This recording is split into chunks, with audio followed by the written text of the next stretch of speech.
Khoiriah, istri pertama Dr. Wayan, kini ikut menjadi sorotan. Diketahui Nur Khoiriah saat ini menjabat sebagai Kepala Puskesmas Kelari, Kabupaten Karawang.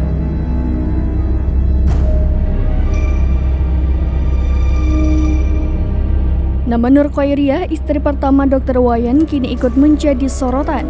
Diketahui Nur Khoiriah kini menjabat sebagai Kepala Puskesmas Kelari, Kabupaten Karawang. Ia juga merupakan sosok yang berhasil membawa Puskesmas Kelari mendapat berbagai penghargaan. Akhirnya terjawab penyebab Dr. Wayan cerai dengan istri pertamanya.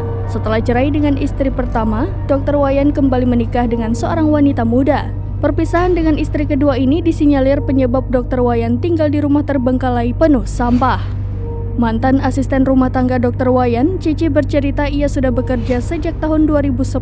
Menurut Cici, rumah mulai tidak terurus sejak Dr. Wayan menikah lagi.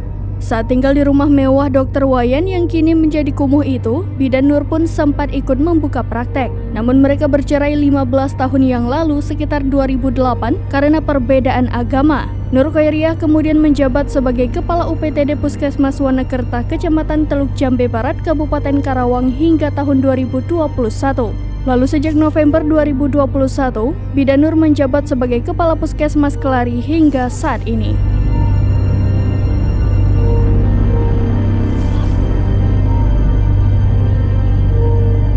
Demikian informasi terkini Syedara Lun, saksikan terus berita lainnya di kanal YouTube Serambi News, website dan Facebook serambinews.com.